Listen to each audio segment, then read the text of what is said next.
네, 여러분 금요일인데도 이렇게 많이 와주셔서 감사합니다. 더군다나 첫 번째 강의가 아니고 이제 네 번째 강의잖아요. 뭐 듣기 좋은 노래도 한두 번이지 여러 번 들으면 실증도 나고 또 바쁜 일도 많이 계신데 이렇게 또 와주셔서 정말 감사합니다. 우리 구미는 역시 훌륭한 선비들이 많이 사신 그런 고장이기 때문에 여러분들도 역시 좀 남다른 점이 분명히 보이는 것 같습니다. 자, 그러면 오늘 이야기를 시작해 보죠. 이게 어떻게 좀 묶여 있는 것 같은데, 네. 박사철이라고 하는 선비를 아마 아실 분은 안 계실 것 같아요.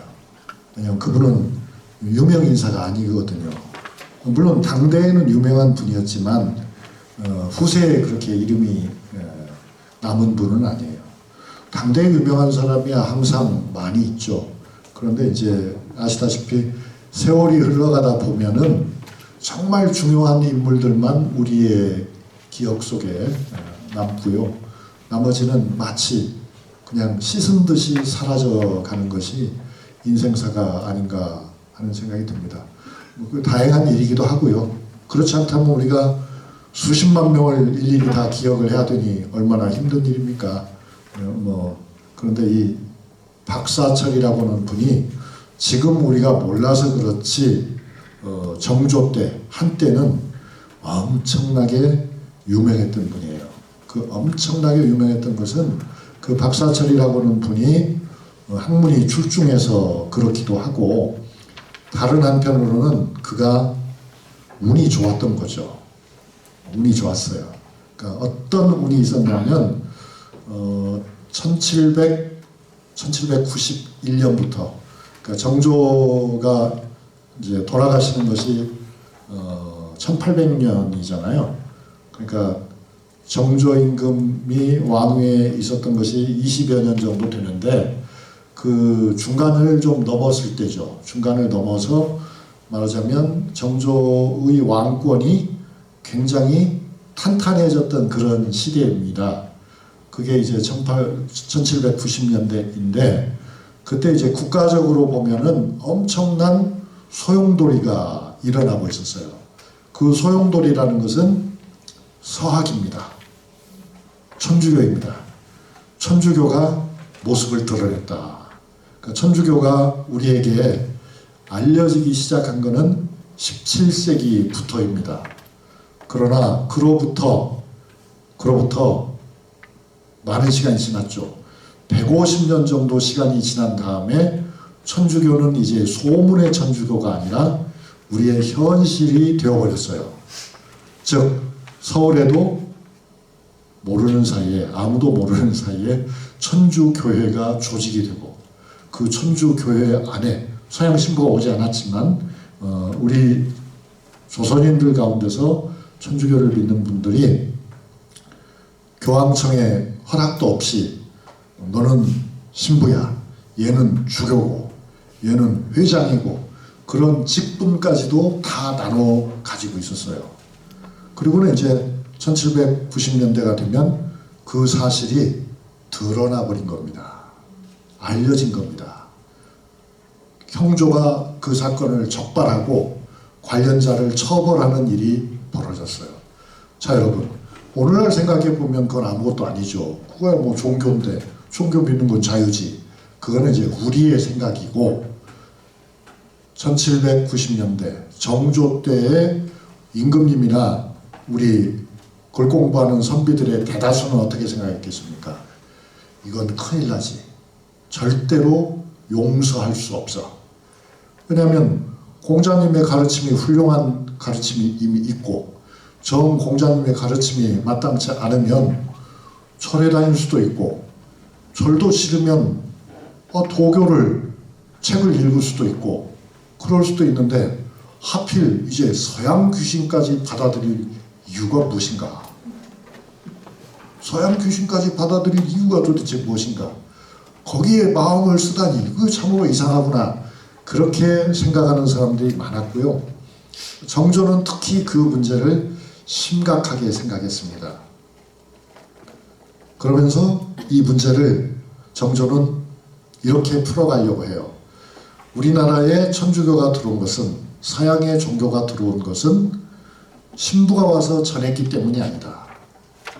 책을 통해서 들어온 것이다. 그 책은 어디서 들어왔느냐? 중국에서 들어온 것이다. 지금까지 우리는 사신으로 누가 중국에 가면 마음껏 중국의 신간서적을 사다가 읽고 자신의 지식과 경험과 정보와 호기심을 채워왔다. 그런데 이제는 그렇게 하면 안 되겠구나. 왜냐하면 결국 천주교회가 여기 나타난 것도 책을 통해서이니까 책을 함부로 들어서는 안 되겠구나 하는 생각을 정조는 해요. 그뿐만 아니라 글을 쓰는 방식도 엄격하게 통제를 해야 되겠구나. 아니 당송팔대가가 있어서, 당송팔대가라면 여러분이 이제 잘 아시는 소식이라든가 또 누가 있습니까 여러분? 유종원이라든가 한유라든가 그런 이름난 시와 이름난 산문의 대가들이 있잖아요. 그런 훌륭한 문장들이 있는데 왕이 생각하는 거예요. 요즘 보니까 건방지게 새 것을 좋아하는 못된 놈들이 있어가지고 그런 고전을 등한시하고 명나라 말기 이후에 새롭게 등장한 중국의 소설이라든가 중국의 온갖 신변 잡기라든가 또는 아주 이상한 경향의 책들을 열심히 읽은 결과 결국 거기서 천주교의 씨앗이 붉어졌다. 그래서 이제 왕은 문체 반정을 해야 되겠다고 생각하는 거예요. 문체를 바로잡아야 되겠다. 오늘날 18세기 후반 우리 조선의 문체가 위기에 빠졌다. 고전을 제껴두고 현대문으로 달아나는 아주 경박한 징조를 보이고 있다. 이거를 바로잡지 않으면 이 나라를 천주교의 늪에서 구하기가 어렵겠구나. 이렇게 정조가 판단을 하고 사상 그야말로 최초예요. 진시황 이후에 최초의 일이에요. 진시황 이후에 최초의 일이에요. 그동안 중국의 많은 황제들도 자기들이 선호하는 문체를, 선호하는 글쓰기를, 선호하는 책을 널리 보급시키려고는 했지만 그것을 강압적으로 한 사람은 없었어요. 그런데 정조는 강권을 발동합니다. 이제 서적 수입 금지. 중국에서 어떤 책도 들여오지 마. 여러분이 아는 정조가 아니죠. 신지식 그런 거 아무 필요 없어. 우리가 필요로 하는 건 구지식이지 신지식이 아니야. 우리는 문장이라면 당송팔대가의 고전을 익히면 될 뿐이고 철학이라면은 주자의 철학을 똑바로 익히면 되는 거야. 그 외에는 아무것도 필요 없다. 그래서 이제 철저하게 금지를 하고요. 그리고 과거 시험 답안지도 잘 검토해가지고 명나라 말기나 청나라 초기에 중국의 문체를 흉내낸 작품이 있으면은 하나씩 다 뽑아가지고 그건 불살라버린 거예요. 불살라버리고 그런 글을 쓴 사람은 붙잡아다가 훈계를 하는 거예요. 내가 네 답안지를 읽어보니 너는 틀림없이 명나라 말기에 나온 배관문학을 읽고 거기에 젖어 있는 것이 분명해. 빨리 반성문 써와.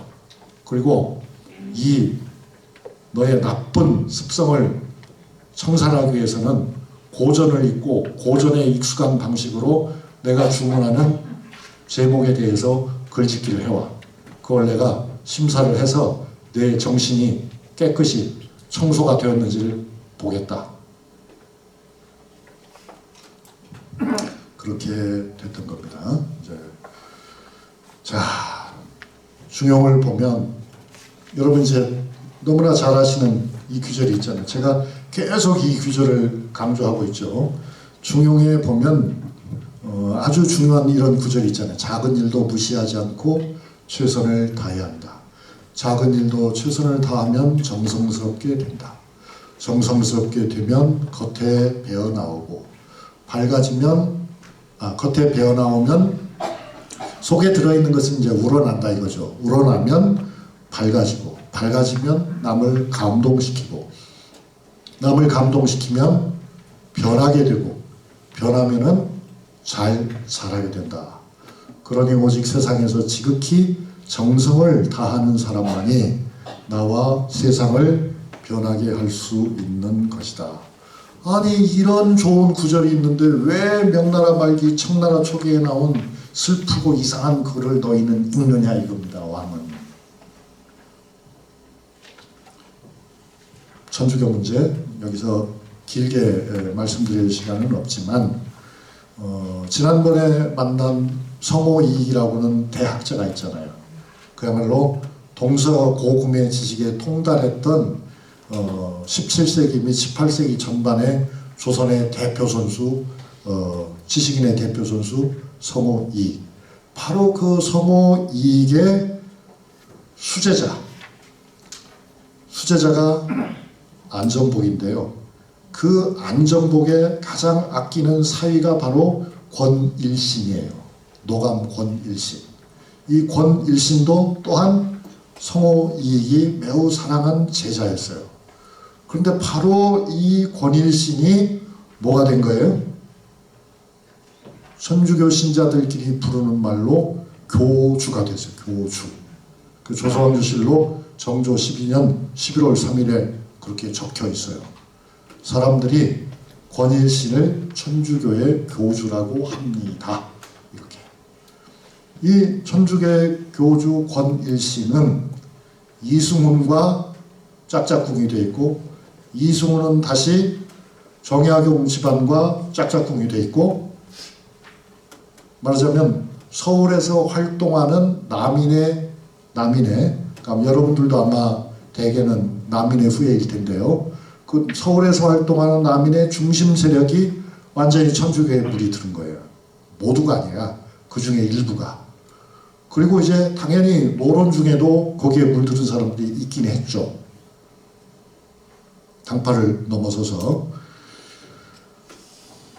이 문제를 해결을 하려고 정조가 고심을 한 결과, 지금 우리는 박사철을 얘기하기 위해서 지금 그 배경이 되는 설명을 하고 있는 겁니다.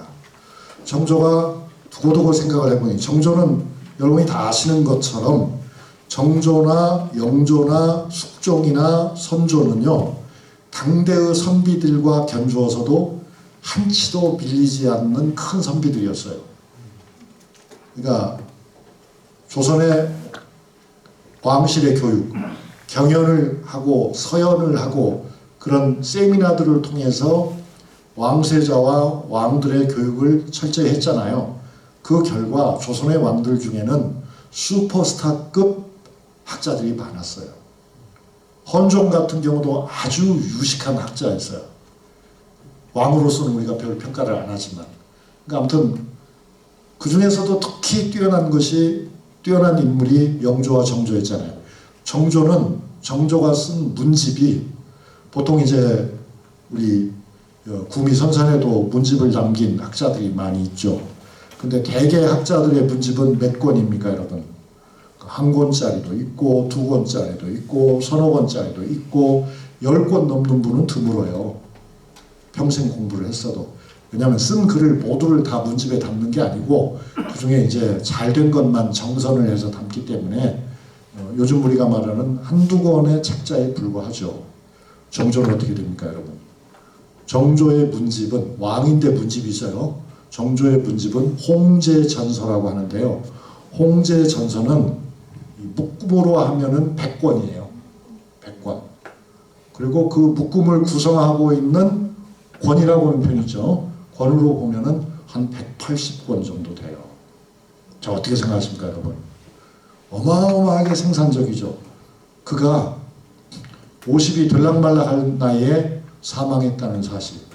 그가 이미 젊은 나이에 왕이 돼가지고 매우 바쁜 정치 생활에 시달렸다는 점을 감안할 적에 목구보로 100권이나 되는 책을 썼다는 건, 더군다나 여러분 그게 한문이어서요. 지금 한글로 번역을 하면 몇 권짜리가 되겠습니까? 1.5배가 됩니다. 150권이 된다. 150권 책이면요, 쭉 꽂아놔도 여기서부터 이만큼 갈 겁니다. 그렇게 많은 저술이 있는 대학자예요, 정조가. 그러니까 이 대학자 정조가 생각을 해보니까 이 나라의 젊은 선비들을 아주 강도 높게 훈련하지 않으면 안 되겠다, 그렇게 판단해요. 천주교에 물들지 않게 하려면, 성리학의 전통을 지키게 하려면 과강과 과제가 있어야 되겠다. 과라는 말은 숙제라는 뜻이잖아요. 강이라는 말은 대개는 강의한다는 뜻으로 사용하지만은 외우는 겁니다. 외우는 숙제를 내주고 과제, 글쓰기 숙제를 내줘야 되겠다 해가지고 문과에 급제한 아주 당대 최고 엘리트들, 예를 들면 정약용 같은 사람들, 예를 들면 이가완 같은 사람들, 예를 들면은 김조순 같은 사람들, 그런 사람들, 연인으로 하면 100명이 넘는 그런 선비들에게요, 강도 높은 숙제를 내요. 경전을 강의하고 경전을 시험 보고 논술 시험을 치르고 그렇게 해요. 그게 이제 이른바 초계 문신이거든요. 초계 문신이란 말은, 문신이란 말은 문과에 급제한 신하를 문신이라고 해요. 초계라는 말은 대신들이 추천을 해서 아뢰었다는 뜻이에요. 초계. 초자는 뽑는다는 뜻이잖아요. 뽑아서 아뢰었다. 그러니까 대신들이, 몇 명의 대신이 있잖아요. 정조가 신뢰하는 몇 명의 실력 있는 대신들이, 전하 요즘 30대 학자들 중에서는 문과에 급제한 김아무개와 이아무개가 아주 좋사옵나이다. 전하 제가 보기에는 최아무개와 박아무개가 참 듬직합니다. 그렇게 이제 추천을 받아서 뽑은 젊은 문신들에게 날마다 그렇게 숙제를 내고 시험을 보고 그렇게 괴롭히는 거예요. 그리고 점수를 주는 거예요. 자기가 직접 채점을 할 때도 많았어요, 왕이. 그러면 여러분이 잘 모르시겠지만 정약용 같은 학자가 대학자죠, 그죠 여러분? 의심의 여지가 없는 대학자잖아요. 정약용은 책이 503권이에요. 그는 18년 동안 사실상 감옥에 갇혀 있는 거나 마찬가지였기 때문에, 귀향을 가 있었기 때문에 책을 읽고 쓸 시간이 많았죠. 정조보다는 몇 배 저술이 많죠. 근데 이건 정확하게 503권은 아니고 우리가 알고 있는 게 503권이고 실제는 그보다 더 많을 것으로 봅니다. 그런데 이제 그런 정약용과 같은 학자도 정조가 낸 시험에 여러 차례 떨어졌어요. 여러 차례 떨어졌어요. 그러니까 그게 얼마나 괴로웠는지 아시겠죠? 정약용이 쓴 글을 보면 바로 그 초계 문신들을 대상으로 해서 정조가 치르게 하는 과강과 과제에 대한 혐오와 비판의 글이 여러 군데 보여요. 왕한테는 대놓고 말을 못했겠죠. 그러나 자기 혼자 돌아서서 쓴 글을 보면 아유 지겹다, 지겨워 그렇게 하는 거예요. 정약용 같은 공부의 귀신도 아유 지겹다, 지겨워 할 정도니까 보통 사람들은 어떻게 써요? 물론 보통 사람들은 그 시험 볼 기회조차도 받지를 못하지만 아주 잘나고 잘나야 그 기회를 얻지만 그랬다 그 말이에요. 그럴 정도로 정조가 생각하는 정학이죠. 바른 학문, 즉 성리학 교육을 전국적으로 강화했어요. 지금 이제 여기 사진에 나오는 것은 규장각이죠. 이 규장각에 초계문시들을 불러 모아놓고 숙제를 주고 시험을 치게 하고 막 그랬으니까요. 그런 가운데 드디어 오늘의 스타 박사철이 이제 역사의 무대에 올라오게 되는 거예요. 이 역사의 무대에 올라오게 되는 건 뭐냐면 정조가 이렇게 생각을 한 거죠. 이 젊고 유능한 신하들은 대궐에 모아놓고 내가 교육도 시키고 시험도 보고 상도 주고 벌도 줄 수 있지만 이 사람들만 바르게 한다고 해서 문제가 해결되지는 않는다. 전국의 유생들을 정신적으로 뜯어 고쳐야 돼. 정조는 그렇게 생각하죠. 그러면 전국의 유생들을 다 시험 볼 수는 없잖아요. 날마다. 그럼 비용도 엄청 많이 들고 시간도 많이 필요하고 어렵잖아요. 그래서 유형지역의 위험지역은 남쪽이겠어요? 북쪽이겠어요? 정조가 생각할 때는 일단 북쪽이죠. 왜냐하면 중국을 통해서 들어오니까, 바다를 건너서 오는 게 아니고 육로를 통해서 들어오니까 이게 지금 평안도, 함경도, 강원도도 위험하다 이렇게 판단해요. 그렇게 판단해서 그 시골 학자들을 대상으로 한 경시대회를 한번 하자 그거죠. 이게 정조는 딱 작정을 하는 거예요. 시골 학자들을, 무명의 시골 학자들을 대상으로 경시대회를, 학력 경시대회를 해가지고 거기서 성적이 좋은 사람은 아주 그냥 본때나게 출세를 시켜주는 거예요. 그러면 다른 전국에 있는 무명의 많은 학자들이 어떻게 생각하겠어요? 야, 이거 완전히 로또네, 로또 이렇게 생각할 거잖아요. 그러면 정조가 지금은 강원도를 쳤지만 혹시 3년 뒤에는 경상도에서도 그런 시험이 있을지도 몰라. 아니 3년이 아니라 내년에도 있을 수 있어. 그러면 우리도 준비를 해야 되겠구나 이런 생각을 하게 되잖아요. 과거 시험에는 합격을 내가 못했지만은 이 경시대회에서는 내가 한번 붙을 수도 있겠다. 그러면 한번 잘 해보자 이런 생각을 하게 되죠. 그래서 강원도에서 시험을 쳐가지고 세 사람을 딱 뽑은 거예요. 정조가. 그 세 사람이 바로 박사철, 안석임. 세 사람이나 두 사람. 박사철과 안석임 두 사람을 일단 골라냈어요. 골라냈는데 여기 뽑힌 사람들이, 안석임이라고 하는 분은 강원도 횡성 선비고 참봉을 지낸 적이 있는데 나이가 이미 그 뽑혔을 당시 컨테스트에서 당첨이 되었을 당시에 나이가 74세예요. 74세. 그러니까 현직에 나갈 수 있겠어요? 없겠어요? 아마 좀 어렵겠죠. 그리고 박사철은 과거에 주부를 지냈어요. 주부라는 건 오늘날로 치면 주사입니다. 그러니까 주사. 사무관은 아니고 사무관 아래. 그러니까 오늘날로 치면 6급 정도 되는 거죠. 주부가 다 6급은 아니지만 6급이나 7급 정도의 관리 중에 실무 관리를 주부라고 해요. 그 주부 중에 제일 유명한 주부가 누군지는 여러분 아시죠?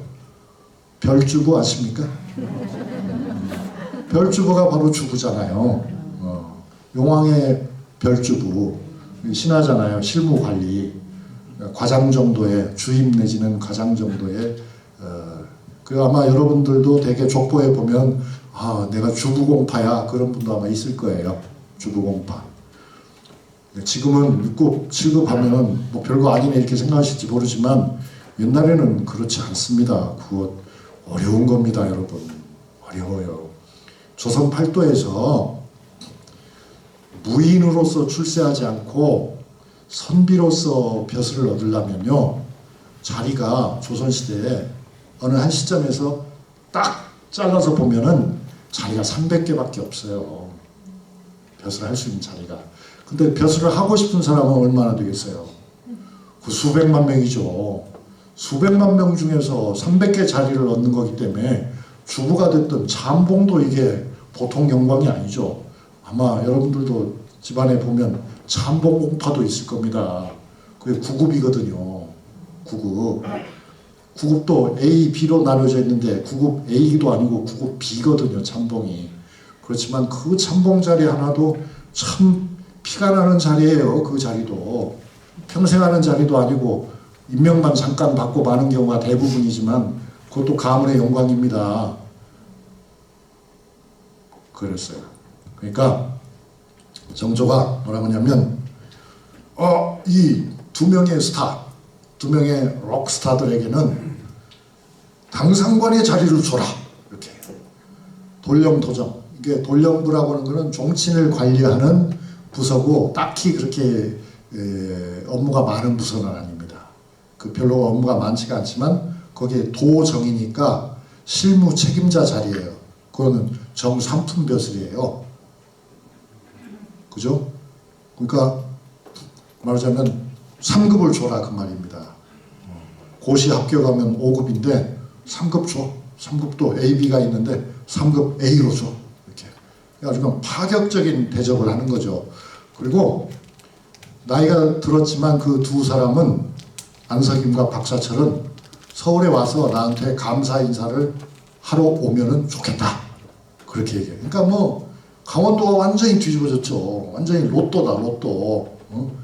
이분들이 평상시에 공부를 잘하긴 했지만 공부를 잘해도 문과에 급제는 못했거든요. 문과에 급제한다는 거는 전에도 제가 한번 지나가는 말로 드린 적이 있지만은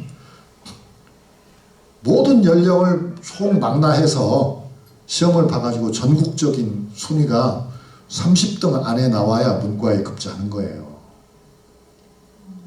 물론 이제 여러분들은 5번도 하실 만한 능력이 있지만 여기 이 자리에 오지 않은 분들은 죽어라고 노력해도 그거 절대 못해요. 절대 못해요. 그러니까 문과에 급제한다는 것은 거의 그 낙타의 바늘구멍을 통과한 그런 겁니다. 선생님들, 조상님들 중에도 문과 급제자가 계시죠? 그러니까 얼마나 훌륭한 집안의 자손들이십니까? 저도 제 할아버지들 중에도, 직계 할아버지들 중에도 한 4분은 문과에 급제를 했습니다. 그 보통 어려운 게 아닙니다. 그건 정말 신이 내린 축복이 아니면 불가능한 거예요. 그러니까 이 박사철이나 안사님 같은 분도 공부를 잘한 분들이었지만 70이 넘을 때까지 계속 기회가 될 때마다 문과를 보지만 번번이 떨어졌던 거죠. 그런데 이때 이제 정조가 목적이 뭐예요? 천주교의 유행을 차단하기 위해서. 천주교의 유행을 차단하기 위해서는 역풍을 일으켜야 된다. 어떤 역풍을? 성리학 공부에 바람을 일으켜야 된다. 그래서 이 강원도에서 실시한 시험의 절차, 시험의 결과, 시험의 답안지 이런 것들을 다 정리해가지고 책으로 편찬을 하게 해요. 강원도에서 했으니까 강원도에서. 그리고 그 인쇄하고 난 목판은 원주목에다가 영구 보관하라고 해요. 그리고서는 그 합격자 2사람을 서울로 불러드립니다. 이것이 이제 1794년 6월 9일이에요. 그러니까 천주교 신자들을 본격적으로 박해하기 시작한 것은 대개 1690년경부터 시작이 돼요. 한편으로는 천주교로 걸렸다 하면은 요절을 내고 다른 한편으로 성리학 공부를 열심히 한다 하면은 이렇게 표창을 내리는 그런 양면 작전을 쓰는 거죠.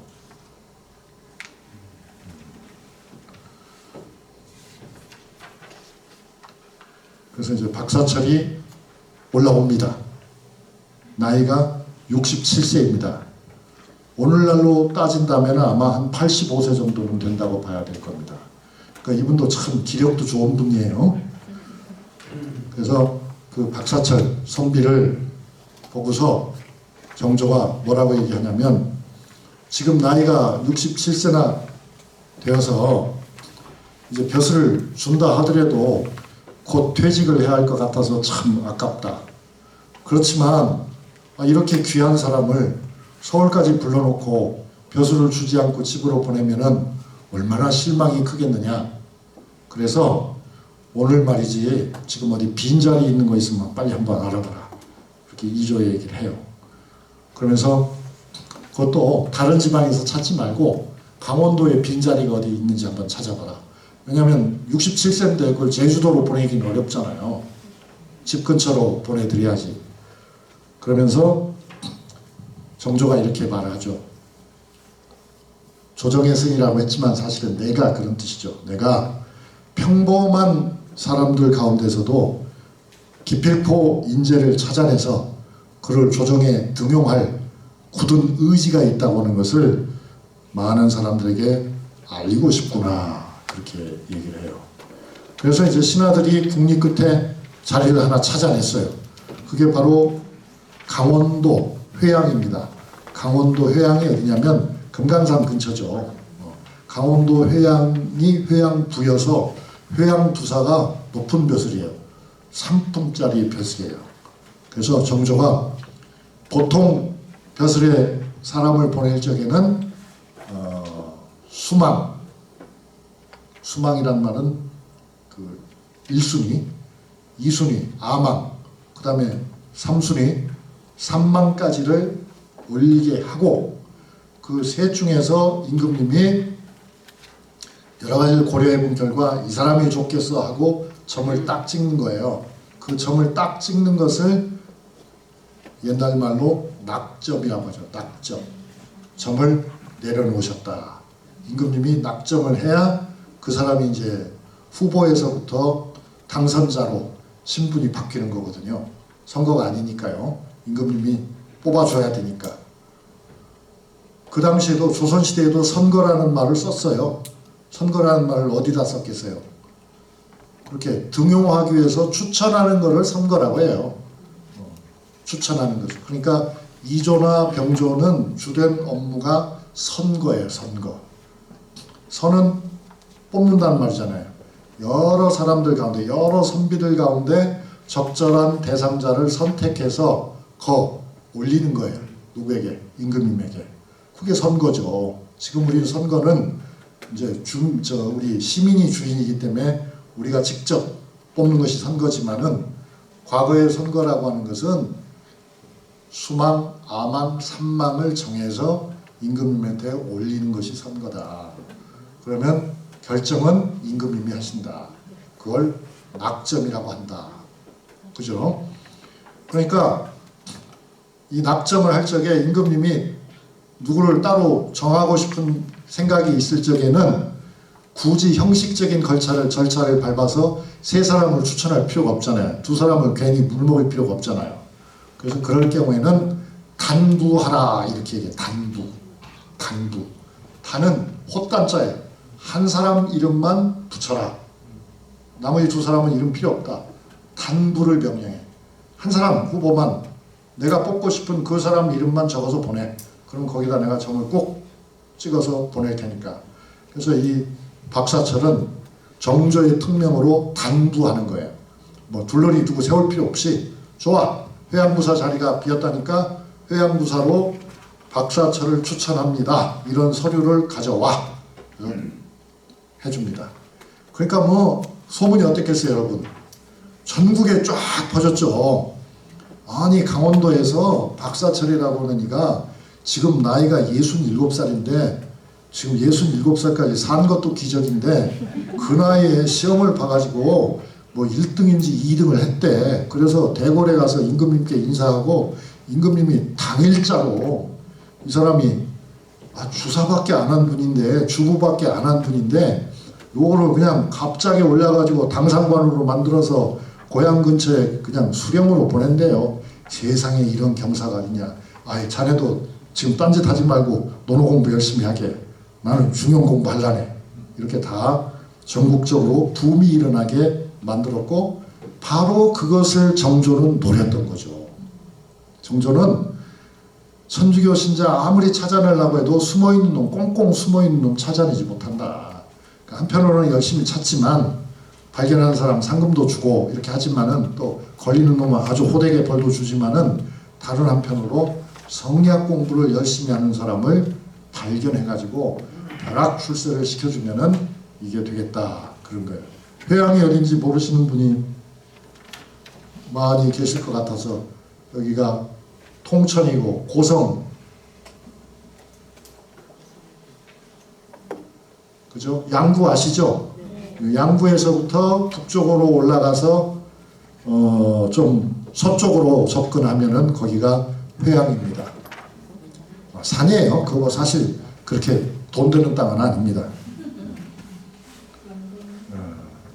그 박사철을 임금님이 어전에서 불러와가지고 그대가 박사철인가 나이 차이는 있지만은 임금님이니까요. 그러면서 중용을 알지. 예, 좀 읽었습니다. 그럼 나하고 중용에 대해서 좀 토론을 해보면 어때? 황공합니다. 하니까 질문을 막 던져요. 근데 그 질문과 대답을 바로 제가 어떻게 하냐면 지어낸 것이 아니고 제가 지어낸 게 아니고 홍제전서에 나와 있어요. 임금님의 정조 임금님의 문집에 보면은 그렇게 신하를 불러서 물어보고 대답하고 한 내용이 나와 있어요. 그러니까 아까 이 100권의 책을 쓰셨다고 하지만 실제로 임금님이 모든 책을 다 쓴 건 아니고 그 중에 상당 부분은 신하와 주고받은 말, 또 신하들이 한 답변, 또 임금님의 논평 이런 것들을 다른 신하들이 글로 정리해서 그 안에다가 실은 거예요. 그 이제 다 보면은 오늘 밤이 셀 것 같아서 몇 개 질문만, 중용을 이해하는 데 도움이 되는 질문만을 여러분과 함께 공유합니다. 임금님이 이렇게 물어봐요. 자네 도심을 알지? 도심이 바른 것은 그것이 천성과 천명의 뿌리를 두고 있기 때문이네. 그러면 중용 제31장에서 포용하면 굳게 잡으며 공경하고 분별하는 것을 타고난 인간의 기질이라고 한 구절이 나오는데 그 구절이 왜 거기에 들어있는지를 설명을 해보게 이렇게 질문을 한 거예요.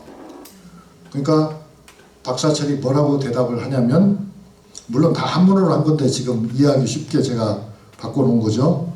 바로 그런 기질이 있어야만 사람은 내계의 덕, 즉 인의의 질을 온전히 실천할 수 있습니다. 더구나 중용에 나와 있는 것 중에 물리라고 하는 표현과 찰리, 밀찰이라고 하는 표현 이 네 글자가 있는데요. 이 네 글자는 사물의 이치를 깨달아 아는 힘이고 자세히 살피고 세밀하게 따질 수 있는 능력에 관한 것입니다. 사람에게는 바로 이러한 기질이 있습니다. 그래서 이렇게 표면에 드러난 모습 또 그 기운을 일컬어서 우리가 공경하고 분별하고 포용하고 굳게 잡는 기질이라고 설명한 것으로 말합니다. 그렇게 얘기를 한 거예요.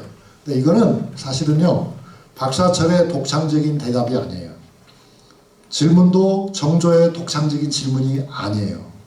그러니까 성리학자들은 근본적으로 이런 질문과 이런 대답을 하는 것이 그야말로 교과서적인 것이었어요. 그러니까 정조는 학자들에게 뭘 요구하냐면 창의적인 생각은 절대 해서는 안 된다. 너희들은 철저하게 외워야 돼. 철저하게 배우고 외워서 표준적인 대답을 해야 돼. 그걸 강요했습니다. 그런데 박사철은 거기에 딱 안성맞춤이었어요. 박사철은 다른 생각이 없어요. 열심히 경전을 읽고 자기가 경전이 옳다는 전제하에서 설명을 하는 거죠. 그 설명에 정조는 매우 만족한 것이고요. 그래서 정조가 이제 관문을 통과했으니까 그럼 이런 질문은 또 어떨까 하면서 성리학에서 말하는 인심과 도심이라고 하는 것이 있는데 이 인심과 도심은 경전에 보면은 또 다른 마음으로 이 인심과 도심을 살펴서 인간의 본래의 마음을 지킨다라는 표현이 있네. 그러면 인심도 마음이고 도심도 마음인데 그것을 살펴서 지키는 마음이 또 따로 존재하는가? 그렇게 물어본 거예요. 그러니까 박사철은 뭐라고 대답하냐면 사람의 마음 가운데서 도덕적인 것, 올바른 것을 도심이라고 부릅니다. 사람의 마음 가운데서 잘못된 것, 비뚤어진 것을 인심이라고 말합니다. 그러니까 내 마음을 살펴서 바른 것을 살려내고 잘못된 것을 버려야 본 마음을 지키는 것이지요. 그것을 지키는 또 다른 마음이 존재하는 것은 아닙니다. 그렇게 대답을 하는 거예요. 이게 다 표준 답변이에요. 정조가 와 자네는 공부를 제대로 했구만 그렇게 얘기해요. 그러면서 이제 계속 주고받는 얘기를 하는 거예요. 그 중에 하나가 이제 중자에 대해서도 얘기를 하는 거예요. 경전에 보면 진실로 가운데를 잡는다라는 표현이 있지. 그런데 여기서 말하는 가운데라고 하는 것은 사물의 중간인데 사물의 중간인데 옛날부터 성현들은 이 중에 대해서 많은 설명을 해왔지. 그 중에서도 자사는 중용에서 보면은 아직 표현되기 이전의 상태를 중간이라고 말을 했어. 왜 이런 말을 한 것인가? 설명을 해보게. 이렇게 얘기하는 거예요. 그러니까 박사철이 뭐라고 대답하냐면 마음 속에만 들어있고 아직 표현이 되지 않았기 때문에 속에 있지만 밖으로 아직 나오지 않은 마음 속에 있는 것이어서 그것을 중이라고 한 것입니다. 라고 대답을 하고요. 중용에서 말하는 시중이니 택중이니 용중이니 이런 것들은 이미 표현이 된 것입니다. 또 중용이라는 책의 이름에 나오는 중과 용이 있잖아요. 그 중이라고 하는 것은 시중의 중이니까 이것은 표현하기 이전의 중이 아니고 이미 표현된 중을 말하는 것입니다. 라고 박사철이 대답을 했어요. 그러나 이것도 박사철의 고유한 생각은 아니고 성리학의 기본적인 가르침 속에 다 들어있는 말들이었어요. 정조는 어떻게 생각했겠습니까? 정조는 매우 만족해하면서 그대가 나이가 67세나 됐음에도 불구하고 이렇게 공부를 게을리하지 않고 성현의 가르침을 한 글자도 놓치지 않고 정확하게 이해를 하고 있으니 참으로 모범적인 선비가 분명하다 라고 칭찬을 아주 듬뿍 해줬어요. 듬뿍 하면서 중용에 대해서 정조가 이런 평가를 내려요. 중용이라는 책은 정조의 평가입니다. 정조는 중용을, 우린 지금 중용을 공부하고 있는 거고요. 중용에 대해서 세 가지로 이야기를 합니다. 중용에는 상달이 많다. 여기서 말하는 상달이 많다는 말은 무슨 뜻이냐면 추상적인 것이 많다. 그 말이에요. 중용이라는 책에는 보통 사람은 이해할 수 없는 아주 지혜로운 사람만 이해할 수 있는 추상적인 것들이 많이 들어있다. 그래서 중용을 좋아한 사람들 중에는 잘못된 사람들이 많다라고 얘기해요. 그럼 중용을 좋아하는 사람이 누구였는가? 성리학자들 가운데는 정자가 중용을 아주 좋아했거든요. 그러니까 정자는 형제죠. 정호, 정이 형제죠. 그런데 크게 보면은 학문적 경향이 같았어요. 그러니까 그이들이 형이상학적인 걸 좋아했어요. 그 형이상학적인 걸 좋아했던 것은 이게 송나라 때잖아요. 중국 사회에 불교와 도교가 널리 유행하고 있었을 때였기 때문에 불교나 도교에서 말하는 형이상학적, 추상적인 개념에 유학자들도 크게 관심을 보였던 겁니다. 그래서 이제 정자는 논어나 맹자처럼 추상적인 개념이 조금밖에 들어있지 않은 책은 별로 좋아하지 않고 추상성이 강한 중용을 좋아했다는 거죠. 정조는 뭐라고 평가하냐면 정자는 즉 그 두 사람의 형제는 추상을 추구했어도 나쁜 쪽으로 흘러가지는 않았지만 그러나 결국 그의 제자들 중에서는 도교나 불교에 빠져서 헤어나지 못한 사람들이 많다. 그래서 중용은 어떻게 해야 할 책이다. 매우 조심해서 읽어야 할 책이다. 그렇게 이제 전제를 하고요. 두 번째로는 뭐라고 하냐면 그런데 조심해서 읽어야 한다는 말이지 금지해야 하라는 뜻은 아니에요. 정조 설명입니다. 왜냐하면 중용의 본질을 헤아려 보면 그것은 아주 간단한 일상적인 일에서부터 시작해가지고 추상에 이르기까지 그 말하자면 스펙트럼이 굉장히 넓다 이거죠. 그런데 그렇게 스펙트럼이 넓다고는 하지만은 본질적으로 보면은 뭐예요? 오직 하나의 이치가 있다 그랬어요. 정조가 생각한 그 하나의 이치란 무엇이었을까요, 여러분? 우리가 맨날 이 시간에 읽은 그 구절, 아까도 읽었던 구절 생각나십니까? 정성됨이 필요하다는 거죠. 정성. 첫째도 정성, 둘째도 정성, 셋째도 정성, 마지막까지 정성. 그래서 아마 여러분들도, 저도 어렸을 때 그렇게 늘 잔소리를 듣고 자랐습니다만, 어른들이 여러분들을 이렇게 키우실 적에 그런 말씀 많이 하지 않았나요? 사람은 말이야 성실해야 한다. 무슨 일을 하든지 정성껏 해야 돼. 건성건성하지 말고 제대로 해야 돼. 그런 말씀 많이 들었을 거예요. 그게 다 중용에서 드러난 이 두 번째 얘기를 하고 있는 겁니다. 그러면서 정조는 뭐라고 얘기하냐면요. 이게 이제 정조의 조금 보기에 따라서는 오바라고도 할 수 있는데요. 이 세상 사람들은 중용을 함부로 공부하면 안 되고 공부를 하되 무슨 책을 가지고 해야 된다고 정조는 말하고 있어요? 자기 책을 가지고 공부해야 된다. 정조가 정리한 중용강의라고 하는 책이 있거든요. 그것도 홍제전서 속에 들어있습니다. 중용강의를, 내가 정리한 중용강의를 가지고 중용을 공부해야 돼. 그렇지 않으면 딴 생각하게 돼. 그러면 중용강의라고 하는 책은 얼마나 독창적인 책일까요, 여러분? 한 개도 독창적이지 않은 책입니다. 주자 중용장구를 좀 간단하게 정리한 것이에요. 정조죠. 그러니까 정조는 그 당시 이제 3분 후에 쉽니다. 지금 47분이거든요. 그러니까 정조는 저 시계 맞는 거죠? 네. 정조는 어떻게 생각하냐면 자신의 시대가 위기의 시대라고 본 거예요. 그런데 어떤 기회의 시대라고 생각한 게 아니라 진짜 위기의 시대라고 생각한 거예요. 기회가 아니다.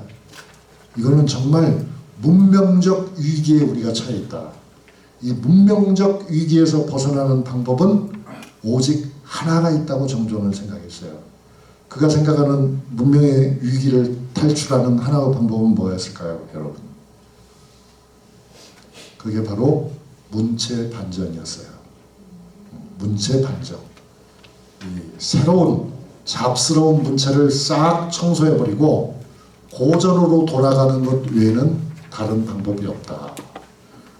오직 성리학적 세계로 돌아가는 것만이 우리가 살 수 있는 방법이다. 우리는 주자의 정통 후계자가 되는 것 외에는 이 위기에 빠진 문명을 구할 수가 없다. 모두가 다 그렇게 가자 한 거죠. 그러니까 정조는 굉장히 훌륭한 임금이 맞아요. 훌륭한 임금이고 아주 탁월한 학자고. 그러나 조금 거리를 두고 보면은 어떻게 생각이 드십니까, 여러분? 지나치게 전통적이었다는 생각이 들죠. 어떤 새로운 가능성을 생각하지는 않았어요. 정조가 생각한 가능성이라는 것은 고전 문명을 100% 재생하는 것이라고 생각했어요. 뭐 서학에서 뭘 취한다 그런 건 아니었어요. 서양 기술을 배운다 그런 건 아니었어요. 정조가 한 말을 1792년, 지금 시험 본 건 1793년이었잖아요. 그 한 해 전에 정조가 신하들 앞에서 한 말을 제가 이렇게 가져왔습니다. 이렇게 말합니다. 천주교를 금지하려면 우선 폐관 잡기를 금지해야 한다. 폐관 잡기를 막으려면 명나라 말기, 청나라 초기에 작성된 문집부터 금지해야 된다. 중국에서 책을 한 권도 더 이상 사와서는 안 된다. 안타깝죠. 안타깝습니다. 이게 이제 정조의 책이에요. 100책이나 되니까 엄청나죠. 그런데 사상적으로는 진취성이 거의 없었다. 그는 자신이 위기의 시대를 살고 있고 그 위기의 시대에서 문명을 구할 사명이 있다고 생각했던 거예요. 그리고 그 사명은 과거로 돌아가는 데 있다. 이렇게 봤습니다. 그래서 이제 정조는 문체를 교정, 문체지 교정이라는 표현을 썼는데요. 또는 바른 문체로 복귀, 귀정이라는 표현도 썼어요. 그러면서 또 책을 간행하죠. 모범으로 삼아야 할 책들을 간행하는데 그 중에 대표적인 것이 주자선통이고 팔자백선입니다. 이게 무슨 말이냐면요. 거기까지 설명하고 잠깐 쉬겠습니다. 주자선통은 주자가 쓴 책이 굉장히 많아요. 그래서 그걸 다 공부하려면 평생 공부해도 부족하니까 시간이 부족하니까 선통, 선은 고른다 그 말이죠. 주자의 저작 중에서도 대표적인 저작들을 골라서 하나의 계통을 만들어서 그 중구난방이 아니라 줄거리가 쭉 통할 수 있도록 편집을 해서 그 책을 학자들에게 추천 정도가 아니라 사실상 강요를 하고요. 그러니까 철학은 그렇게 해결하고 그 다음에 문학은 당송팔대가의 문장을 엮어서 그 당송팔대가니까 팔대가를 팔자라고 한 거죠. 자자는 선생님이라는 뜻이잖아요. 8명의 큰 선생님들의 글을 백선이에요. 백선. 꼭 100개만 뽑는다는 것이 아니라 다양한 장르에서 다양한 그런 훌륭한 문장들을 뽑아서 오직 그것을 모범으로 삼아서 공부하게 한다. 그런 거였습니다. 그러니까 당송팔대가라고 한다면은 송나라 때까지 살았던 사람들이니까요. 송나라라고 그러면은 송나라가 언제 끝나나요? 원나라가 일어나기 전에, 원나라가 중국을 통일하기 전에 끝나잖아요. 그러니까 대개 13세기 초가 되겠죠. 그러니까 우리의 모범은 13세기 이전에 있다는 거죠. 정조는 18세기 말의 사람이고요. 그러니까 그 송나라가 망하고 나서 정조 시대까지는 약 500년의 시간이 있잖아요. 그러니까 송나라가 망한 이후에 지난 500년 동안에 나온 책은 한 권도 볼 필요가 없다. 봐서는 안 된다. 그렇게 봤던 것입니다. 그래서 저는 정조가 매우 훌륭한 왕이었지만, 매우 훌륭한 학자였지만, 그렇지만 굉장히 큰 아쉬움을 또 남기고 있다. 정조 입장을 충분히 이해하지만 그래도 아쉽다 그런 생각하고요. 생각할 때 이렇습니다. 그러니까 정조라고 하는 임금은 너무나 개인사적으로 봤을 적에 불행했잖아요. 그러니까 할아버지가 아버지를 죽이고 또 그 어머니는 아버지하고 같이 사랑을 해서 자기를 세상에 태어나게 했지만 부부가 정이 없이 그렇게 살았고 또 그 어머니는 사랑하는 어머니는 할아버지하고 자신의 시아버지죠. 시아버지하고 거의 소통을 하지 못했고 그래서 궁지에 정말 절체절명의 위기에 빠진 어린 세손인 자기를 어머니가 직접 키우고 싶었지만 그렇게 하면 혹시라도 생명을 부지하지 못할까 싶어서 영조가 가장 사랑하는 따님 옹주죠. 옹주 한 분에게 정조를 아예 어린 정조를 엄마가 강제로 또 맡겼잖아요. 또 맡기고 또 넘기고 그 정조는 어머니를 그리워하면서도 같은 대궐 안에서 어머니를 만나지 못하고 고모죠. 이복 고모죠. 배가 다른 고모를 어머니라고 부르면서 자랐던 거잖아요. 그러다 결국은 왕이 된 다음에는 이제 나이가 좀 든 다음에는 바로 그 자기가 어머니라고 부른 고모가 실은 아주 나쁜 사람이라는 것을 깨닫게 되고 그게 이제 정우겸이라는 사람의 아내였거든요. 그 정우겸이라는 사람의 양자를 그러니까 말하자면 자기가 어머니라고 부른 옹주의 양아들이죠. 그걸 또 제거를 하고 그리고 또 자기 외갓집 홍씨들도 신뢰를 하지 못해서 자기 외할아버지는 돌아가지고 안 계시고 그 외할아버지의 동생을 또 죽이고 이제 그런 인간적으로 도저히 상식적으로는 일어날 수 없는 많은 비극들을 정조는 어린 나이에서부터 쭉 겪어왔잖아요. 그렇잖아요. 공부를 열심히 하고 마음을 똑바로 세우기 위해서 초인적인 노력을 했기 때문에 왕으로서 큰 실수를 하지 않은 왕이지만은, 그런데 하필 또 자신의 시대에 사상 초유의 그런 천주교 바람이 불어오면서 그 위기가 만약에 세종과 같은 임금이 그런 위기를 맞았다면 좀 더 여유 있게 대할 수도 있었을 것 같아요. 그런데 정조는 입지가 워낙 좋지 않았었기 때문에, 입지가 좋지 않다는 표현으로는 너무 미약하죠. 입지가 너무 나빴기 때문에 결국 그가 돌아설 수 있는 것은 정통으로 인정을 받고 있는 고전의 세계 외에는 다른 방법이 없었던 것 같습니다. 그래서 사도세자의 아들인 자기가 만약에 천주교와 같은 신문물에 관심을 가졌다가는, 그렇지 않아도 자기를 의심의 눈으로 바라보고 있는 많은 신하들에게 도대체 어떤 일이 일어나게 될지를, 어떤 끔찍한 일이 일어나게 될지를 아마 그는 굉장히 염려했을 거예요. 그래서 그는 가장 안전한 길을 선택했던 것 같아요. 그리고 그 가장 안전한 길이라는 것은 주저의 길을 가자 하는 것은 누구도 반대할 수가 없잖아요. 그래서 결국 그런 주저의 길을 가자, 우등생의 길을 가자, 모범생의 길을 가자, 이걸 또 너무 강조하다 보니까 후대의 입장에서 보면은 너무 지나치게 과거에 집착하지 않았는가, 너무 지나친 보수 개혁자가 아닌가 하는 생각도 할 수가 있게 되는 거죠. 그래서 저는 여기 책을 과거에 정조와 불량선비 강희찬이라는 책을 통해서 그런 정조의 딜레마, 저는 그걸 딜레마라고 표현하고 싶습니다. 그러니까 딜레마라고 하는 것은 이러지도 저러지도 못하는 어떤 운명적인 그런 상황을 우리가 딜레마라고 하잖아요. 그 정조의 딜레마를 파헤쳐 본 것입니다.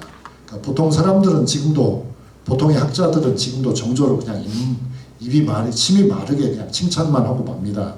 근데 그거는 제가 보기에는 그렇게 좋은 방법은 아닌 것 같습니다. 당송 팔대가가 아까 나왔는데, 당송 팔대가가 글을 잘 쓰긴 하죠. 아주 훌륭한 글들이 되게 많습니다. 그래서 지금도 한문에, 그러니까 문학으로서의 한문을 제대로 공부하려면은 다른 글도 읽어야 되지만 당송 팔대가의 글도 읽어보시면 좋습니다. 이거는 이제 보통 우리나라에서 그 전통적인 한문 교육을 할 적에 고문진보라고 하는 책이 있죠. 고문진보가 상하권이 있습니다. 상하권이 있는데 그 고문진보를 보면은 당송팔대가의 주옥과 같은 작품들이 다 나와 있어요. 한문을 배우면은 누구나 다 그 고문진보를 배우게 되어 있습니다. 당송팔대가라면 당나라의 문인인 한유, 유종원, 또 송나라의 문인인 고양수, 소순, 소식, 소철, 소시가 많네요. 그리고 증공, 왕안석, 이렇게 해서 당나라 때 2사람, 송나라 때 6사람 묶어서 8분. 그래서 그걸 당송팔대가라고 하고, 아까 보신 것처럼 정조는 뭐라고 했어요? 당송팔자라고 했죠. 8명의 큰 스승님들의 백선, 많은 문장 중에서 100가지를 뽑았다는데 그 진짜 100가지가 아니고 여러 수백 개를 뽑은 거죠. 두루 뽑았다, 그런 의미의 백선을 인쇄해가지고 많은 선비들이 그것을 줄줄이 외우고 쓰게 했습니다. 그러면 여러분 여기서 질문을 하실지도 몰라요. 이런 질문을. 교수님, 이게 좀 이해가 안 되는데요. 그 당송팔대가의 문장도 좋은 문장이라고 하시고, 명나라나 청나라 때 나온 문장도 좋은 문장이라고 하는데, 거기 도대체 무슨 차이가 있길래 정조는 하필 당송팔대가의 글만 읽고 그 정신에 입각해서 글을 쓰라고 주문한 겁니까? 라는 아주 날카로운 질문을 저한테 던지고 싶으실 것 같아요. 벌써 이미 눈빛을 보니까 그 질문이 왔어요. 그래서 제가 답을 드리면, 자세하게 하면은 뭐 한이 없겠지만 아주 짧게 말씀드리면 이런 거예요. 당송팔대가의 글들은 성리학적 마인드를 가지고 쓴 글이에요. 이제 이게 대답이 되는 것 같으면서도 또 다른 질문으로 연결이 되죠. 그러면 성리학적 마인드를 가지고 글을 쓴다는 건 어떤 거냐면요, 도덕주의의 관점에서 쓰는 거예요. 도덕주의. 그리고 그 도덕주의적 관점이라는 건 어떤 거냐면요,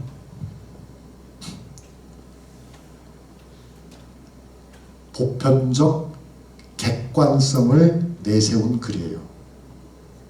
그러니까 그럼 그 보편적 객관성이라는 건 어떤 거냐고 또 물으신다면요, 사람의 마음에는 인심이 있고 도심이 있지. 인심은 나쁜 거야, 도심은 좋은 거야. 그러니까 자네는 인심에 치우치지 말고 도심을 키우도록 해. 그러면 그게 딱 정확한 성리학적 문학관이 되는 거예요.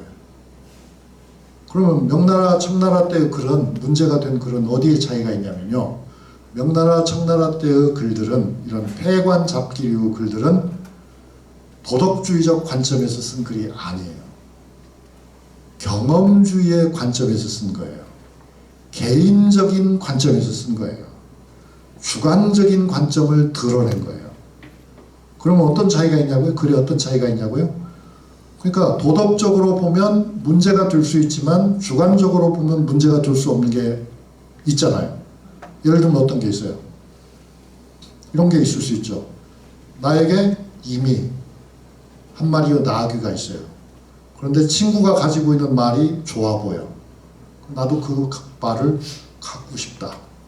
그렇게 만약에 글을 썼어요. 그러면 이거는 나의 경험주의적 관점에서 나의 주관성이 드러난 그런 글이잖아요. 그런데 당송팔대가의 글에는 그런 게 있다 없다? 없다죠. 왜 없다? 그건 나쁜 놈이잖아. 그러니까 그런 글을 쓰면 안 되지, 이런 거죠. 그럼 당송팔대가 글을 쓴다면 어떻게 써야 되겠어요? 나에게도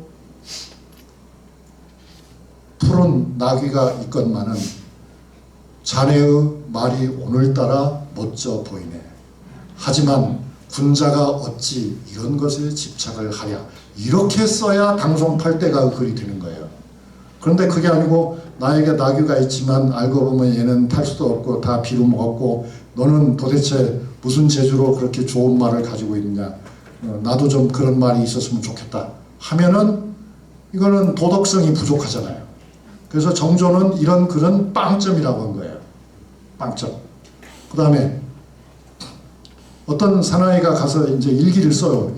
그 북쪽에 함경도쯤 귀양 가가지고 일기를 썼단 말이에요. 그런데 당송팔대가적 관점에서 일기를 쓰면 어떻게 쓰겠어요? 고향도 멀어지고 아내도 멀어지고 자식도 멀어지고 부모도 멀어져서 이내 마음 외롭기 그지없지만 그래도 항상 내가 생각하기로는 임금님께서 과연 오늘은 평안하신지 그렇게 쓴단 말이에요. 그러면 이게 당송팔대가적인 글이에요. 그렇지. 충군 애국의 사상이 여기 잘 들어있어요. 이렇게. 근데 그 명말청초식으로 글을 쓰면 어떻게 해요? 내 마음을 아는지 귀뚜라미도 슬피고 오늘따라 오는구나. 나는 과연 살아서 고향에 돌아갈 날이 과연 있기나 할지. 이렇게 쓰고 말았어요. 그러면 이거는 당송팔대가 글이 아니야. 이 사람은 도덕성이 없어. 귀향을 온 거에 대한 반성을 해야 되고 귀향을 보냈지만 임금님을 걱정하는 마음이 나와야지. 그 마음이 없잖아. 그럼 이건 장문의 빵점이야. 그렇게 이제 정조는 그런 눈으로 글을 본단 말이에요. 그러니까 그림을 볼 때도 정조는 그런 눈으로 그림을 보는 거예요. 그래서 정조가 좋아하는 화가는 김홍도예요. 김홍도의 그림을 보면은 어때요, 여러분? 거기에는 굉장히 익살스러운 시정이 표현되어 있죠. 세상 풍경이 표현이 되어 있지만 거기에는 근본적으로 세상 문제에 불만을 가진 사람은 하나도 없어요. 없어요. 가난한 아낙네도 살이 쪄 있고, 그죠? 험한 일을 하는 사내도 떨어지지 않은 멀쩡한 옷을 입고 건강한 표정으로 일을 하고 있거든요. 그렇잖아요. 그러니까 정조는 김홍도의 그림을 볼 적에 바로 이거야, 이거 내가 원하는 그림이 자네가 그린 그림이야, 이렇게 생각을 하는 거예요. 반면에 정조가 신윤복의 그림을 보면 어떻게 생각해요? 이건 어질어질하다. 이건 그림이 아니다. 아니, 선비가 술을 마시고 기생의 허리를 껴안고 있다니 이걸 어떻게 그림으로 그릴 수 있단 말인가? 그렇게 생각하는 거죠. 아니, 밤중에 이슥한데 등을 들고 어떤 남자와 어떤 여자가 같이 다정한 포즈를 취하면서 어딘가를 지금 향해서 가고 있다. 이건 모텔 가는 거 아닌가? 어떻게 이런 그림을 그릴 수가 있는가? 이 쉬운복이라는 이자는 아주 못돼 먹었군. 이렇게 생각하는 것이 누구의 마음이라고요? 정조의 마음이에요. 그 마음을 내가 이해는 하죠. 이해는 하지만 이미 그것은 지난 시대의 도덕이고 지난 시대의 이상이지 이미 현실은 아니었더라, 그 말이에요. 그러니까 정조가 그렇게 칭찬을 해가지고 유능하다고 뽑아놓은 박사철을 혹시 잊어버리셨나요?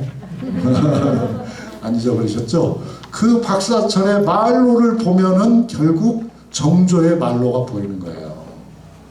정조가 그렇게 유능하다고 뽑은, 훌륭한 선비라고 뽑은 박사철이지만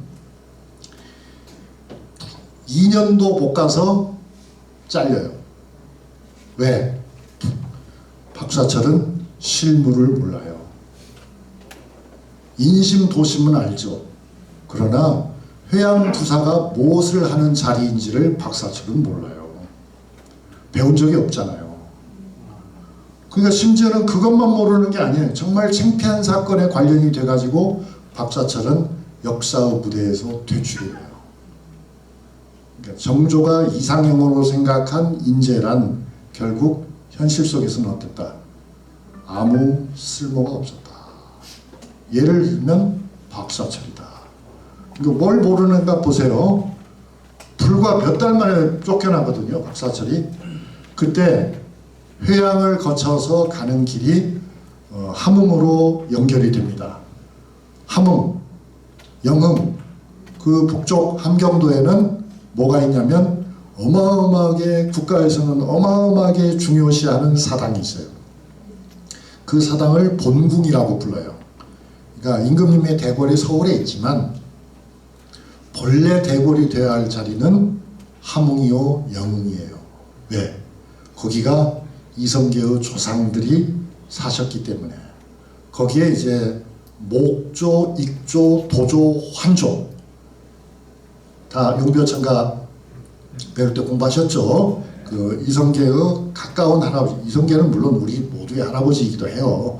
이성계만의 얘기가 아니죠. 왜냐하면 전주희 씨하고 결혼해서 살지 않은 집안이 어디 있습니까? 다 섞여 있죠.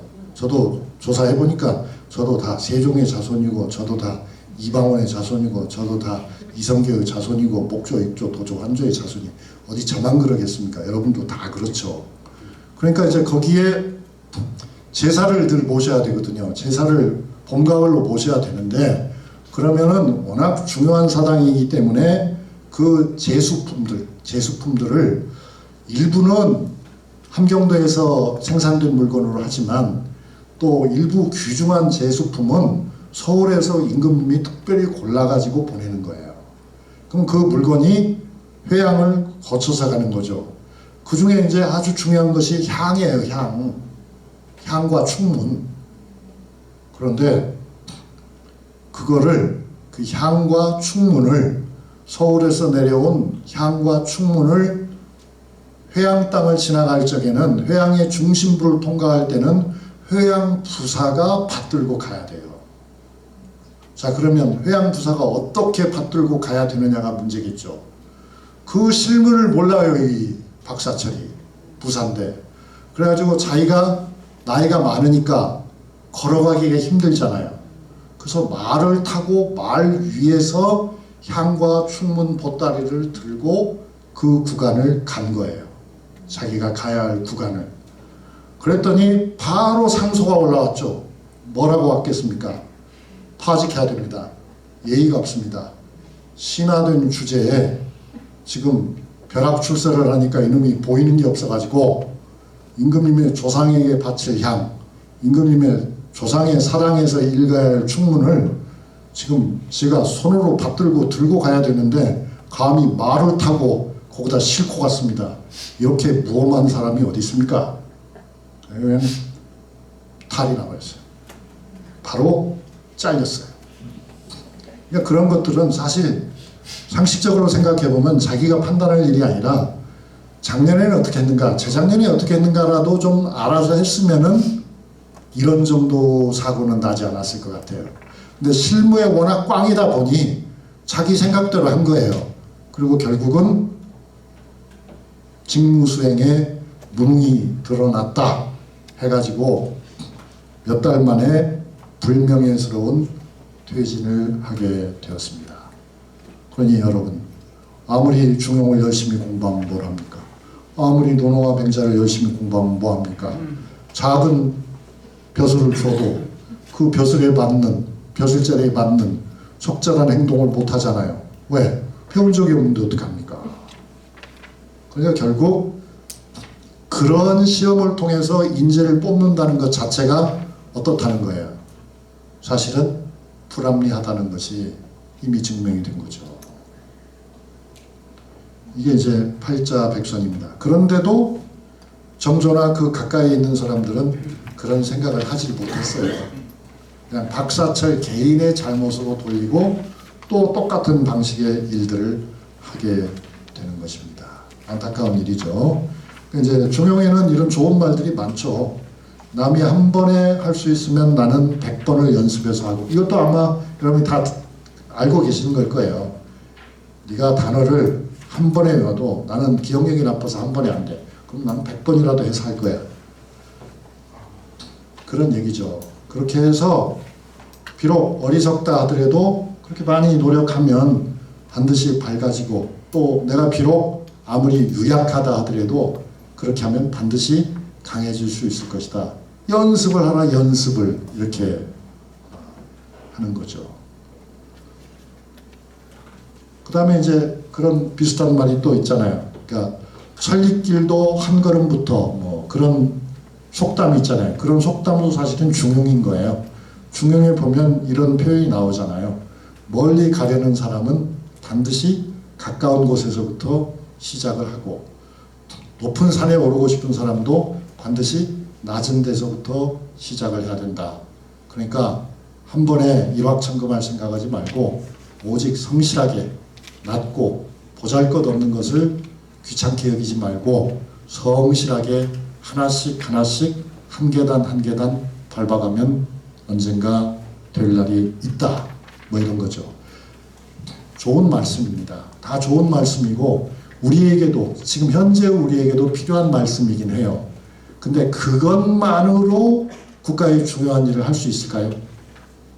그건 아마 어려울 것 같습니다. 그러니까 조선사회의 어려운 점은 바로 그 점이었던 것 같아요. 그러니까 사람의 인간으로서의 기본 자세를 갖추는 데는 부족함이 없었어요. 그건 아주 훌륭했어요.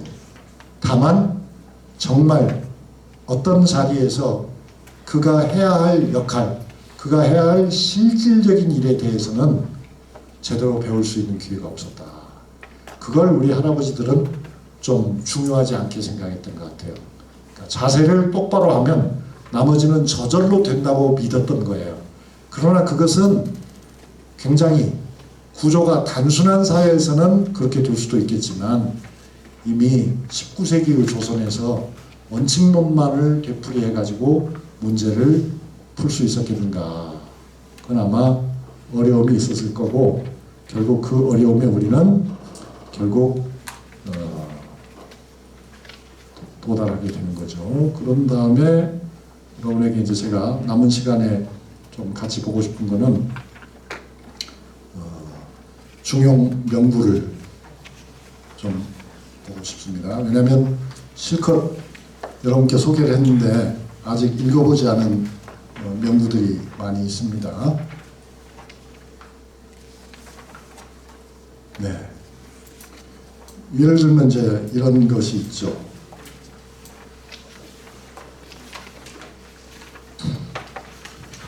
보통 우리가 지금은 그런 표현 별로 안 쓰지만 한때 유비무환이라는 그런 글자도 사자성어도 크게 유행한 적이 있습니다. 즉 유비, 준비가 되어 있으면 무환, 환란, 어려움이 없다, 걱정이 없다, 그런 말이죠. 그것도 실은 조사해 보면 중용 20장에 나와 있어요. 모든 일은 예비되어 있으면 곧 서고 예비되어 있지 않으면은 망한다. 예비라는 말은 미리 준비한다는 뜻이잖아요. 매사를 미리 준비하면 일에 차질이 없고 준비를 하지 않으면 일이 되라는 법이 없다. 그런 말이고요. 그 다음에 이제 또 사람에 대해서도 결국 인간에게 제일 중요한 것은 착한 거다 하는 말이죠. 착하지 않으면 다 소용이 없다. 그런 내용도 중용의 20장에 들어가 있어요. 이런 내용이죠. 자신을 정성스럽게 하는데 도가 있으니 선에 밟지 않으면 자신이 정성스럽게 되지 못할 것이다. 그러니까 얼핏 보면 이해가 안 되는 말이죠. 아니 정성스럽게 하는 거하고 착한 거하고 무슨 관계냐. 아니 자기 일을 성실하게 하는 것이 꼭 착해야 되는 건가. 그런 질문을 우리는 할 수 있지만은 우리 할아버지들의 정신세계에서는 착하지 않은 사람은 기본적으로 성실할 수 없다고 본 거예요. 왜냐하면 그 성실하다는 말은 어떤 일을 꾸준히 하는 것만을 성실이라고 우리는 오늘날 생각하지만 우리 할아버지들이 생각할 때의 성실이라는 건 그럼 도둑놈이 도둑질을 꾸준히 하는 걸 성실하다고 말할 수 있을까요? 그건 아니죠. 그건 악을 쌓아가는 것이지 그건 성실이 아니에요. 그러니까 성실하다는 것은 반드시 어떤 것이 성실한 거예요. 부정적인 것이 아니라 옳은 일을 하는 것만이, 말씀 잘하셨어요. 옳은 일을 하는 것만이 성실한 거예요. 그 옳은 일을 한다는 것은 악과는 다른 거잖아요. 그래서 기본적으로 사람은 착하지 않으면 성실할 수 없다. 착하지 않으면 악행을 쌓는 것을 성실하다고 말하지는 않는다. 어떤 일을 반복한다고 해서 그걸 성실하다고 말하지는 않는다. 지각을 반복해서 하기 때문에 너는 참 성실하다. 지각을 맨날 반복하네. 그렇게 말할 수가 없는 거잖아요. 아침에 일찍 오는 거, 이거는 이미 가치 판단이 작용하는 거예요. 학생이 수업 시작 5분 전에 이미 와 있다. 아, 이거 성실하다. 그렇게 보는 거예요. 5분 맨날 늦게 와. 아, 성실하네. 맨날 5분씩 듣고. 그렇게는 아무도 말을 안 한다는 거죠.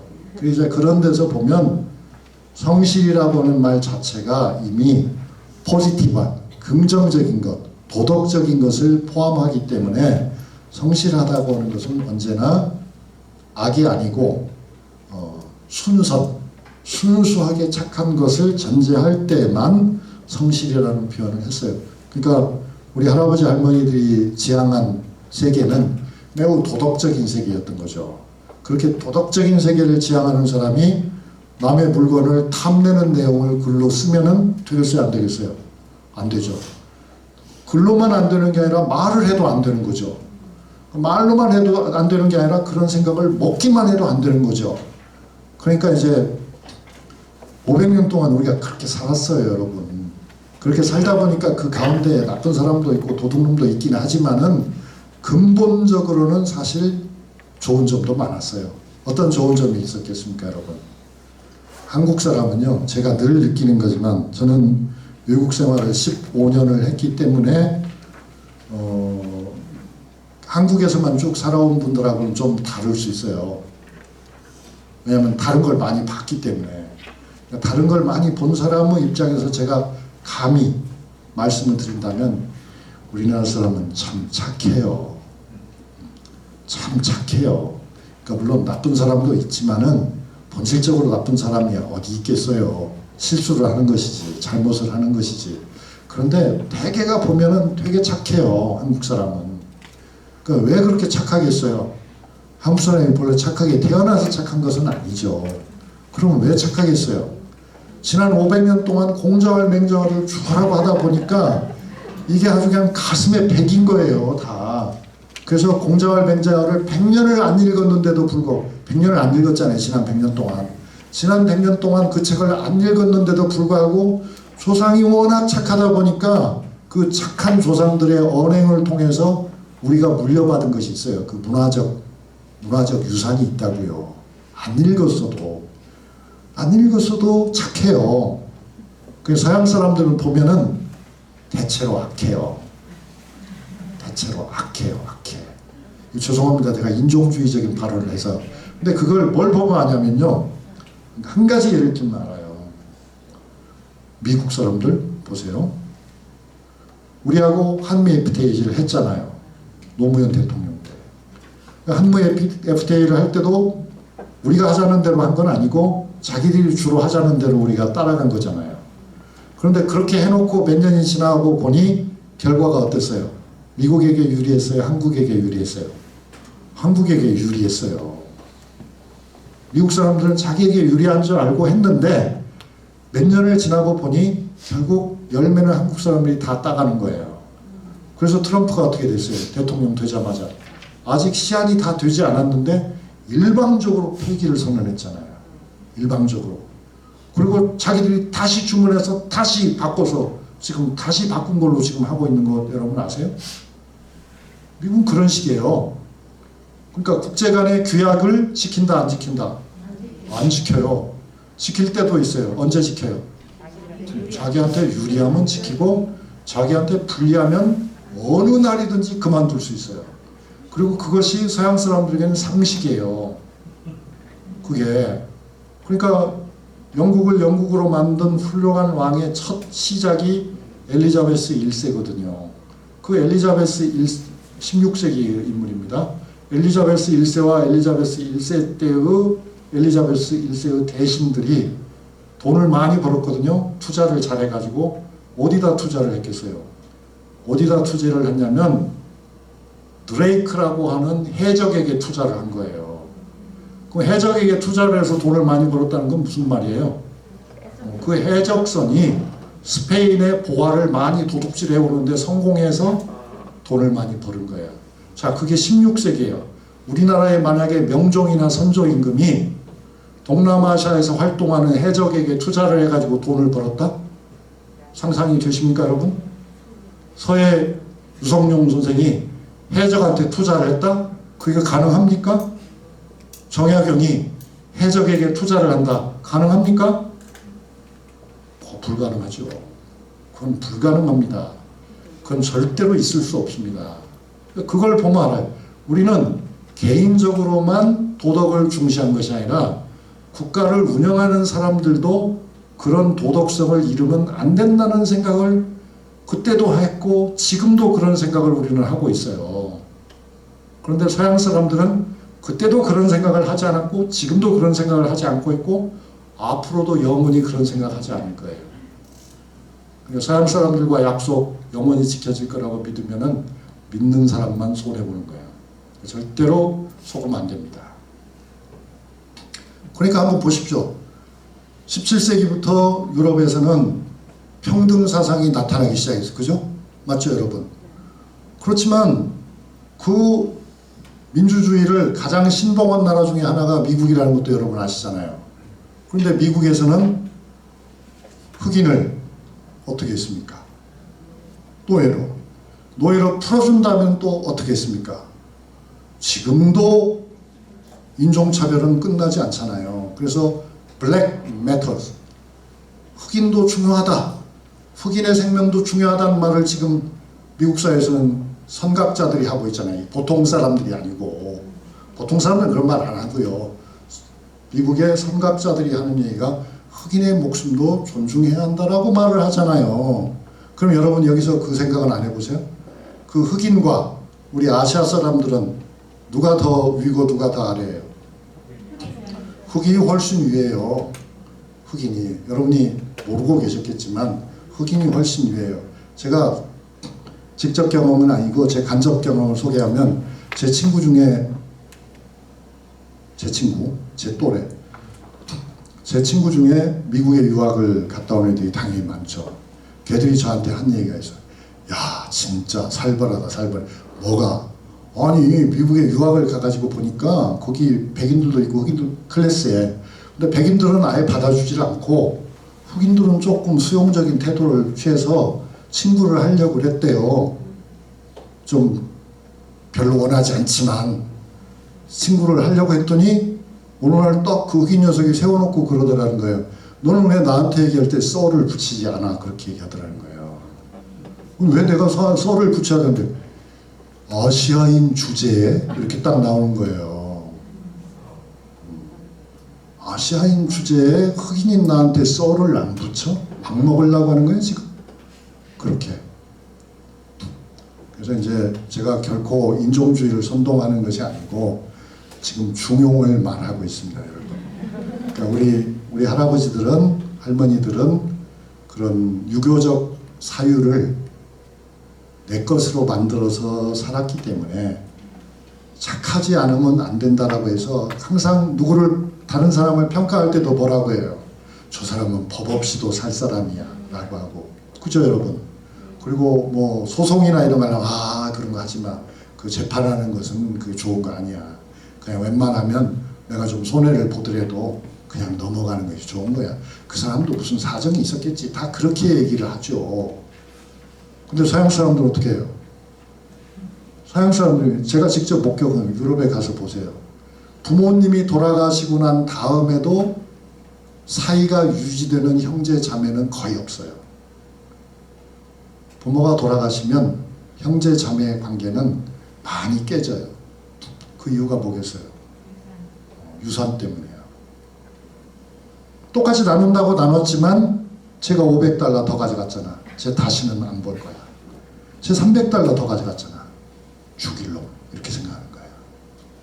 그래서 제가 절대 여러분을 선동하는 게 아니고. 그렇습니까? 저는 우리 사촌형이 다 가져가도 가만히 있는데. 근데 이제 그만큼 이제 우리가 서구화된 거겠죠. 그죠? 그런데 그게 그렇게 아름다운 일은 아닐 것입니다. 잘 생각해야 됩니다. 아무튼 죄송합니다. 우리나라 똑같은 짓 저만 몰랐네요. 더 심한가요? 죄송합니다. 다 취소하겠습니다. 그 다음에 이제 이런 말도 있죠. 정성됨으로 말미암아, 이것도 지난번에도 한번 다른 데서 읽으셨어요. 밝아지는 것을 성이라 말하고 밝음으로 말미암아 정성되는 것을 교라고 말한다. 정성스러우면 밝아지고 밝으면 정성스러워진다. 그러니까 시작도 정성이고 끝도 정성이네요. 그래서 이제 이 정성이라고 하는 것을 중용에서는 매우 강조하고 있고, 그 정성이라고 하는 건 그 자체에 이미 가치 판단이 들어있다. 선한 일을 열심히 한다고는 가치 판단이 들어있다. 오직 천하의 지극한 정성됨이어야 화하게 할 수 있는 것이다. 화라는 거는 변화시킨다는 뜻이에요. 변화시킨다. 정성이 있어야 변화가 가능하다. 그래서 그런 표현들이 또 있어요. 보면 중용 24장에도 보면 지극한 정성은 신과 같은 것이다. 같은 뜻이에요. 신은 뭐겠습니까, 여러분? 신은 불가능한 것을 가능하게 만드는 것이 신이죠. 설명할 수 없는 변화를 일으키는 것이 신이죠. 영험한 것이 신이죠. 정성이 바로 그런 신적 능력을 가지고 있다. 그렇게 중용에는 썼고, 또 보세요. 중용 25장에도 제가 그쪽으로 이제 초점을 맞춰가지고 뽑아보면 이게 이제 다 주르륵 딸려 나오는 거예요. 중용 25장에는 이런 표현이 있어요. 정성이라는 것은 만물의 처음이요 끝이니 정성스러움이 아니라면 만물은 없는 것이다. 근데 이거는 비유를 해보면 분명히 알 수가 있을 것 같아요. 우리가 농부라고 생각하고요. 이 봄우 계절에 이제 씨앗을 뿌려요. 씨앗을 아무렇게나 뿌려요. 그러면은 돌보지를 않아요. 그러면 가을에 큰 수확이 기대되죠. 흔수하게 기대됩니다. 없어요.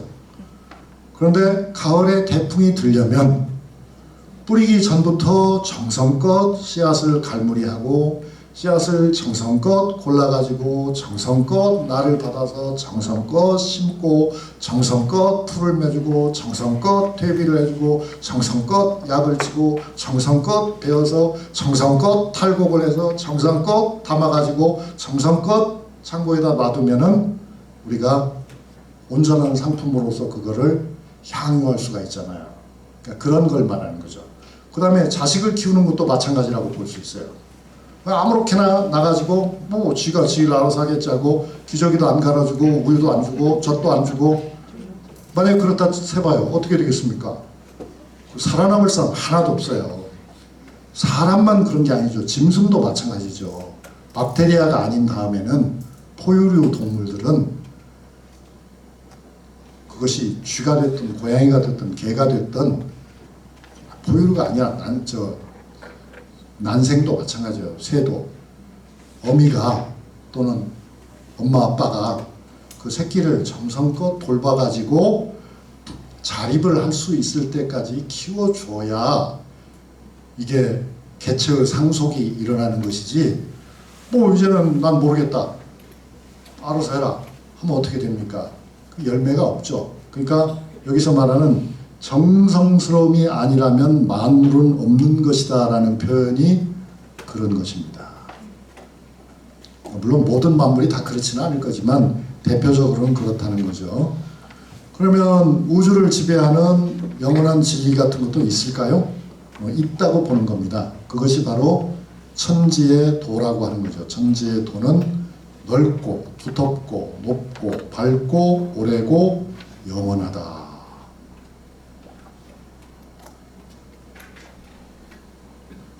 우리는 어떻게 그러면 살아야 할 것인가? 우리가 살아가야 할 일에 대해서 이렇게 얘기를 하죠. 군자는 덕성을 높이고 묻고 배움의 길을 간다. 그러니까 군자는 덕성을 높인다는 말은 교양을 쌓는다라고 해석을 해도 좋을 것 같아요. 교양을 쌓아야 군자가 된다. 그럼 교양을 쌓는 것은 어떻게 하는 겁니까? 그거는 묻고 배우는 길이라고 보는 거죠. 그게 바로 학문이죠. 근데 배우고 묻고라고 하지 않고 묻고 배운다라고 했어요. 그만큼 묻는 게 중요하다. 왜? 나의 궁금증이 해소가 돼야 되니까. 배우는 거는 나에게 주어지는 것이지만 묻는 것은 내가 필요한 답을 찾아내는 그런 과정이니까요. 그렇게 봤습니다. 그래서 이제 결과적으로 제일 중요한 것은 높고 밝음을 극하되, 그러니까 최대한까지 추구하되 그것이 중용의 길이어야 한다라고 말하고 있는데요. 설명할 시간이 좀 충분하지 못하지만 제가 보기에는 이것이 바로 생태적 자아를 구현하라 하는 말씀으로 들리고요. 그런 생태적 자아를 구현하기 위해서는 우리의 삶이 지식 중요합니다. 또 그 못지않게 중요한 것이 성찰이죠. 그래서 시경을 인용해서 뭐라고 말하냐면 공자가 말이죠. 이미 밟고 또 어질므로써 그 몸을 보전한다. 이런 구절이 있고요. 어리석은 사람은 어떤 특징이 있는가? 어리석으면 스스로 쓰이기를 좋아하고, 천한 사람은 스스로 전제란 말은 멋대로 한단 말이에요. 멋대로 하기를 좋아한다. 그러니까 너무 자기를 좋아하면 안 된다고 본 거예요. 그래서 군자는 자기 선전과 흥행에 매달리지 않는다. 그런 뜻으로 이제 군자의 도는 어둑어둑하면서도 날로 밝아진다 라고 말했습니다. 그래서 이제 여기까지만 하고 이제 마감을 하겠습니다. 결국 중용의 길을 간다는 건 무엇일까? 중용의 길을 간다는 것은 중용 33장에 나와 있는 이 말씀인 것 같아요. 군자는 독실하고 공경함으로써 천하를 화평하게 한다. 즉 독실하고 공경하는 자세. 독실하다는 것이 바로 성실하다는 것이에요. 정성을 다해서 산다는 거고요. 그 다음에 공경함은 말 그대로 공경함이죠. 그러니까 선한 의지를 가지고 꾸준히 하나의 목표를 향해서 나아가는 것. 그러면서도 자기와 함께하는 많은 이웃들, 모든 사물들을 함부로 여기지 않고 소중한 존재로 대접하는 것. 그거죠. 그것이 바로 군자의 길이다. 그렇게 보면 될 것 같습니다. 자, 여러분 반드시 그 길을 이미 가시는 것 같고 잘 이룩하실 것 같습니다. 그래서 이제 이런 주문도 있는 거죠. 박학지, 그러니까 배움은 넓게, 그 다음에 신문지, 질문은 절실하게. 그러니까 형식적으로가 아니라 진정성을 가지고 물어라 그 말이죠. 신사지, 생각은 신중하게 하고, 명변지, 세상에는 굉장히 복잡하고 어지러운 문제들이 많거든요.